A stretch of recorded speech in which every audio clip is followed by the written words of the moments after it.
Hello everyone, welcome to Tasty Dish by Sethu Palaniyappan. இன்னைக்கு வீட்டிலே மஞ்சள் பொடி ஃப்ரெஷ்ஷான மஞ்சள் வச்சு எப்படி அரைக்கிறதுன்றதை பார்க்க போகிறோங்க.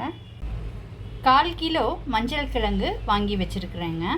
இந்த மஞ்சள் கிழங்கை நல்லா தண்ணியில் போட்டு நல்லா அலசி 2-3 தடவை கழுவி எடுத்துக்கணும். மண் இல்லாத மாதிரி நல்லா கழுவி எடுத்துக்கிட்டாச்சு. ஒரு கிழங்கு ரொம்ப பெருசாக இருக்குது, அதனால் இவ்வளோ பெருசாக போடாமல் இதை 2 கட் பண்ணிவிட்டு வேக வச்சுக்கலாங்க. இந்த மாதிரி 2 கட் பண்ணி எடுத்துக்கிட்டாச்சு. இப்போ வேக வச்சுக்கலாம். இப்போ கொஞ்சமாக தண்ணி சுட வச்சுருக்குறேங்க. தண்ணி நல்லா சூடு ஆயிடுச்சு. இதில் இந்த மஞ்சள் கிழங்கெல்லாம் சேர்த்துக்கிறேங்க.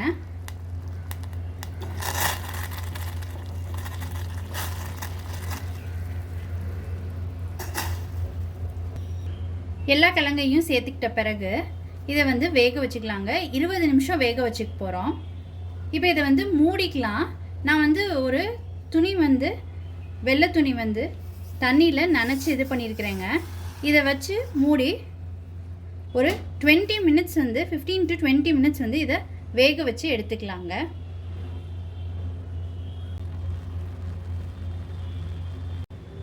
டுவெண்ட்டி மினிட்ஸ் வேக வச்ச மஞ்சள் நல்லா வெந்துருச்சுங்க. இப்போ இந்த துணியை எடுத்துடலாம்.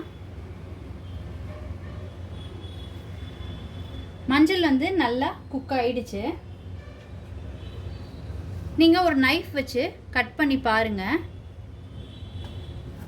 நல்லா கட் ஆகுதுங்க.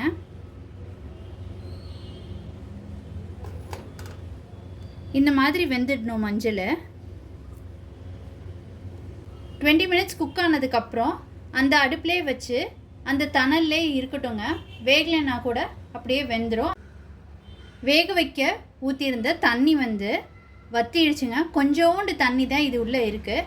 இப்போ இந்த தண்ணியை வடிச்சிட்டு நம்ம இதை ஒரு தட்டில் கொட்டி விட்டு பரப்பி விட்டுக்கலாங்க. இது இப்படியே கொஞ்ச நேரம் ஆறட்டும். மஞ்சள் கிழங்கு நல்லா ஆறிடுச்சு. இப்போ இதை கிரேட் பண்ணிக்கலாங்க. ஒன்று துருவிக்கலாம், இல்லாட்டினா ரவுண்டாக கட் பண்ணி காய வைக்கலாங்க. இல்லாட்டினா சாப்பர் இருந்துச்சுன்னா சாப்பரில் போட்டு நீங்கள் அதுலேயும் சுற்றி எடுத்துக்கலாம். கிரேட் பண்ணிங்கன்னா சீக்கிரமாக காஞ்சிடும். அதனால் நான் இப்போ கிரேட் பண்ணிக்க போகிறேங்க. மஞ்சளை நீங்கள் ஸ்டீம் பண்ணியும் எடுக்கலாம். ஸ்டீம் பண்ணுறதுக்கும் 15 to 20 மினிட்ஸ் ஸ்டீம் பண்ணி எடுத்துக்கலாங்க. நான் தண்ணிக்குள்ளே கொட்டி வேக வச்சேன். எப்படினாலும் பண்ணலாம்.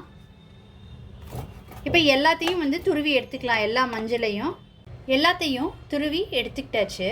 இப்போ இதை ஒரு பிளேட்டில் கொட்டி பரப்பி விட்டுக்கலாம். வெயில் கம்மியாக இருக்க கோல்டு பிளேசஸ்லாம் இந்த மாதிரி மெத்தட் யூஸ் பண்ணிக்கோங்க. இதை நல்லா பரப்பி விட்டுக்கோங்க. நல்லா காயறதுக்காக நான் 2 பிளேட்டில் கொட்டி விட்டுருக்கேங்க. டைரக்ட் சன்லைட்டில் 2 நாளைக்கு காய வைக்கணும். காய வைக்கும் போது இந்த மாதிரி ஒரு மூடி போட்டு காய வச்சுக்கோங்க. 2 நாள் நல்ல வெயிலில் காய வச்ச மஞ்சள் நல்லா காஞ்சிடுச்சுங்க. இப்போ காஞ்சி கொஞ்சமாக குவான்டிட்டி கம்மியாயிடுச்சு.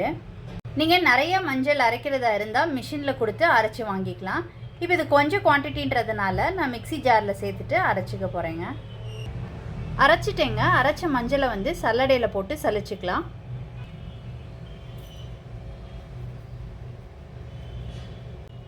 இது சலிச்சதுக்கப்புறம் இதில் மேலே கொஞ்சம் கப்பி இருக்குங்க. இது திருப்பி இன்னொரு தடவை மிக்சியில் போட்டு சுற்றி எடுத்துக்கலாம். மஞ்சள் கிழங்கு வச்சு மஞ்சள் பொடி வீட்டே சூப்பராக ரெடி ஆகிடுச்சுங்க. நீங்கள் இதை கண்டிப்பாக ட்ரை பண்ணி பாருங்கள். ரொம்ப யூஸ்ஃபுல்லாக இருக்கும். கடையில் வாங்குறத விட நம்ம வீட்டில் செஞ்சு யூஸ் பண்ணுறது ரொம்ப நல்லதுங்க. நீங்கள் ட்ரை பண்ணிவிட்டு உங்களோட கமெண்ட்ஸை சொல்லுங்கள். உங்களுக்கு இந்த ரெசிபி பிடிச்சிருந்துச்சுன்னா லைக் அண்ட் ஷேர் பண்ணுங்கள். உங்கள் ஃபேமிலி அண்ட் ஃப்ரெண்ட்ஸ்க்கு tasty dish by Sethu Palaniappan சேனலை சப்ஸ்கிரைப் பண்ணுங்கள். நோட்டிஃபிகேஷன் பெல்லை கிளிக் பண்ணுங்கள் for more videos. Thanks for watching.